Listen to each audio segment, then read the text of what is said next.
ஜெய் சாய்ராம், ஓம் சாய்ராம். உங்கள் பேர் என்ன சாய்ராம்? சூர்யா. சூர்யா. உங்கள் பேருமா? சந்தியா. பாப்பா பேர் என்ன? சாய் ஆதிசேஷனா? சரிம்மா. ஆதி சிவசக்தி. ஓகே. எத்தனை வருஷம் கழிச்சு உங்களுக்கு குழந்தை பிறந்திருக்குமா? 2 வருஷம் கழிச்சு. எத்தனை வாரம் இங்கே வந்து கனி வாங்கினீங்க? ஒரு வாரம். உங்களுக்கு என்ன பிரச்சனை இருந்தது? இங்கே வந்த பிறகு நீங்கள் அந்த ப்ரேயர் பண்ண பிறகு உங்களுக்கு என்ன நிவர்த்தி ஆச்சு? சொல்லுங்க. இல்லை, ஆக்சுவலாக வந்து எனக்கு கிரிட்டிக்கல்னு சொல்லி டாக்டரே சொல்லியிருந்தாங்க. யூட்ரஸில் ஒரு இஷ்யூ இருந்தது. அதை ரிமூவ் பண்ணணும், சர்ஜரி பெரிய லெவலில் இருக்குது. ஒரு 4-5 பெரிய பெரிய ஹாஸ்பிட்டலில் இங்கே சுற்றி முடிச்சு ஒரு எல்லா ஏரியா சரி போனோம்.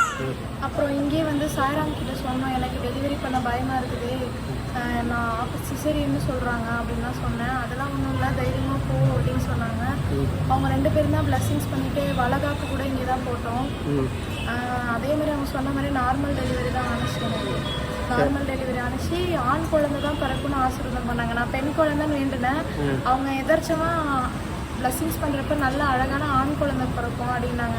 அந்த அம்மா தான் அதே மாதிரி ஆண் குழந்தை தான் பிறந்தது. சரிங்கம்மா, ரொம்ப சந்தோஷம். இப்போ பாப்பா பிறந்து ரொம்ப சந்தோஷம் தானே உங்களுக்கு? உங்கள் பாப்பா வந்து 1228வது குழந்தை. சரியாம்மா? ஞாபகம் வச்சுங்க நம்பரை. சரியா? Okay, thank you.